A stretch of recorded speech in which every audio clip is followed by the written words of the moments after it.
Welcome back to today's video, guys. I am in Thailand today. As you can see, in my lovely garden, got lovely banana trees here. I'm going to talk today about, if you're thinking about retiring in Thailand, what's the kind of truth about coming over here? What's the reality of living over in Thailand in retirement? If you're coming over here after 50 years old, which a lot of people kind of don't really think about it till after 50, and even 50 is quite early these days to retire. Hey, look at it this morning, guys. It is pretty cool here. This is like nearly Christmas, to be honest with you. I'm not sure when this video is coming out, probably just after Christmas, but yeah, it's pretty cool this morning. It's 7 o'clock this morning and it's only 17 degrees this morning, which is pretty cold, guys, for Thailand, especially around Samut Songkhram area, which is near Bangkok, where I'm living most of the time at the moment. And Thailand is an awesome place to come for retirement, especially as you get over 50 years old. A lot of people do consider Thailand for retirement. Is it the best place to retire when you're over 50? I don't know. There's a few different places you could retire to. Philippines and the Vietnam are very, very popular at the moment to retire to.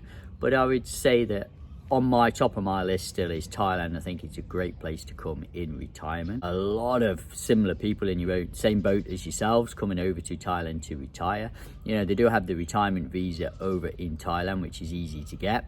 But you do have to be over 50 to get that. And, you need 800,000 Thai baht in your bank account and 65,000 Thai baht coming in per month. There are other visa options you can do when you're over in Thailand. Some people do choose all the visas. Some people marry Thais and get on a marriage visa. Other people go on this new visa, DVT visa they've got at the moment, the digital nomad visa.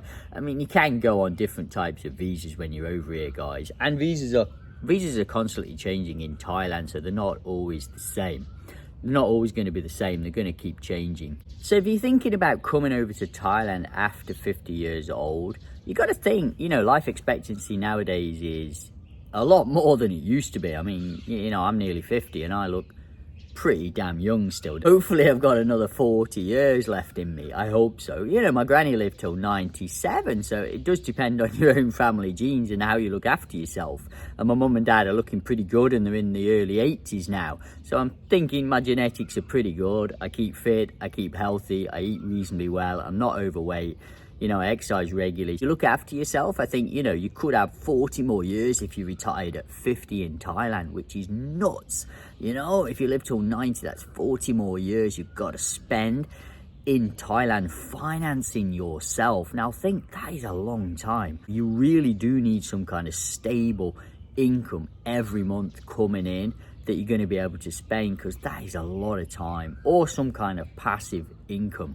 If you haven't got this, or it's quite low, there are going to be times where you might struggle with money a bit, like making you aware. Just make sure you got enough pension, especially coming out at 50. You're very, very young and you've got a hell of a lot of time left in your life still. You live to 100, you could have half your life again. It's like nuts. I think a lot of people don't expect to live that long, but you can if you look after your body. Do live a lot longer these days than they used to, guys. If you get your nutrition right and your health right, you really can live a long time.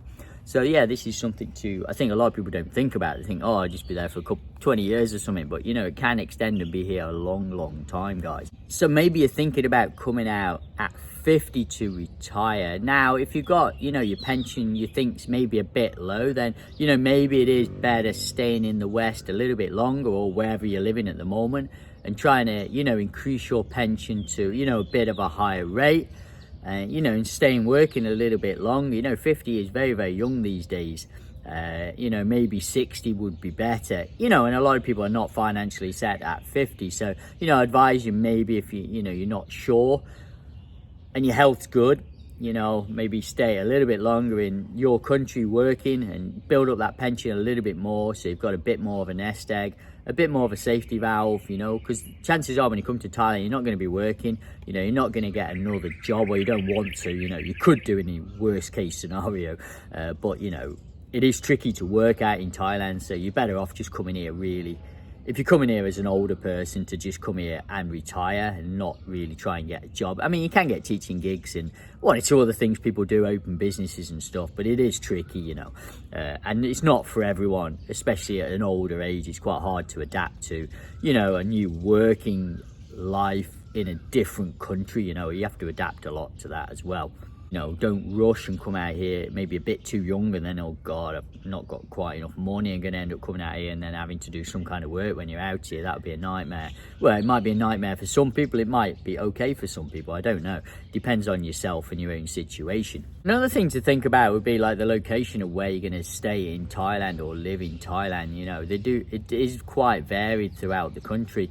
You know, some people choose very, very rural areas, and other people choose very kind of tourist areas or very, very popular destinations for retirement, like Koh Samui, you know, Chiang Mai or Phuket, or, you know, Bangkok, Hua Hin, Pattaya. There's quite a few different ones where there's a massive Western influence there. There's a lot of other fellow retirees living in them places.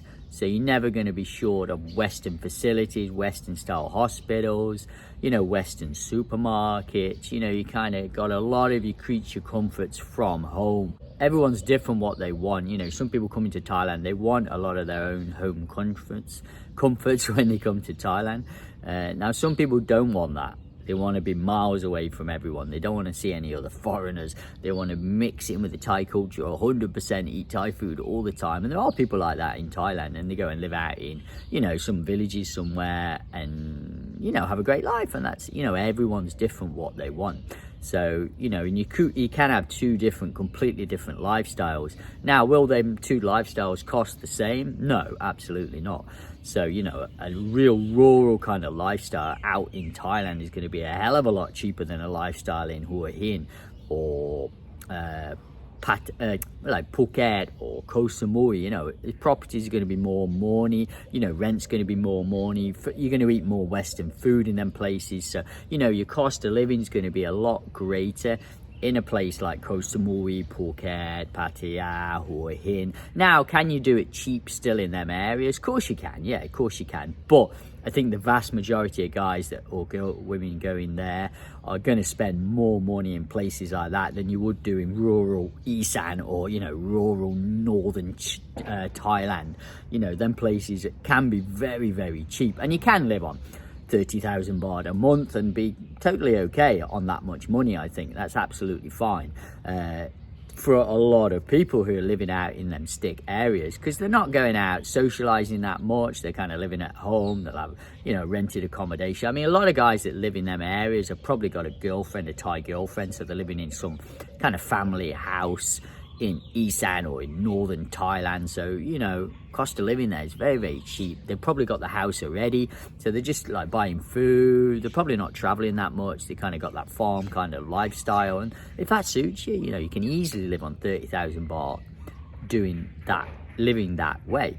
Now, that's not for everyone. You're going to need a hell of a lot. You're going to need a hell of a lot more money if you live in, you know, one of the other tourist areas or the retirement areas. And that's why, you know, there's a vast difference in cost of living. You know, I think you need 50,000-60,000 baht living in them areas, you know, the more like Koh Samuis and Phukets and these kind of areas, and even more, you know, in some areas. Depends on your own personal spending habits. You know, I think 50,000 for one person minimum in them kind of areas.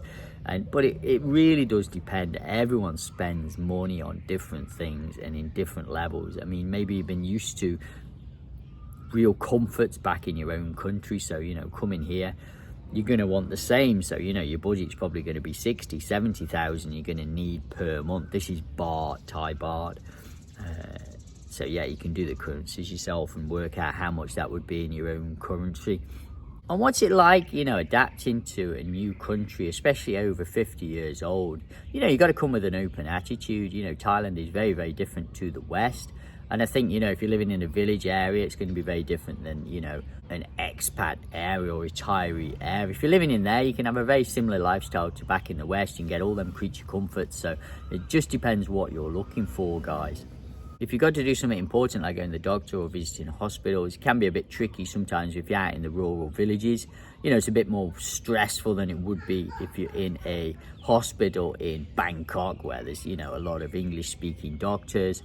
I think even in Isan and, you know, northern Thailand, they still get these kind of hospitals, but you probably have to travel a bit further to get to hospital and stuff. Another big thing that people don't think about when you come out to Thailand to retire is, you know, you're probably leaving some of your family back in the UK or in America. It is quite expensive to travel back to see your family, to see your kids, and, you know, being realistic, you're not going to see your family, your friends as much as you would do, and that is something maybe you want to do in retirement, spend more time with your family and your friends. And you're not going to be able to do that if you come to Thailand. Maybe you can if you've got a great budget. You know, you can still travel the world, you can travel back to your own country to see your family and friends regularly, you know, and that'd be great. But a lot of people are not in that boat, and they don't have that kind of finance, so they're kind of coming out here for a cheaper cost of living, so they're going to spend a lot less money. So it will be easier for them to, they're not going to go back as much as you want. And realistically, it's quite hard to go back sometimes. It takes time, it's quite expensive, it's tiring, you know, to get flights everywhere, traveling, because I travel quite a lot as well with work at the moment. So, you know, it is tiring, traveling a lot. And as you get older, maybe you don't want to do that as much, you know. Hope that helps you out, guys. If you're thinking about coming to Thailand, please subscribe to the channel, guys, if you like this kind of content. I do lots of content across all social media. And I'll see you in the next video, guys. Take care.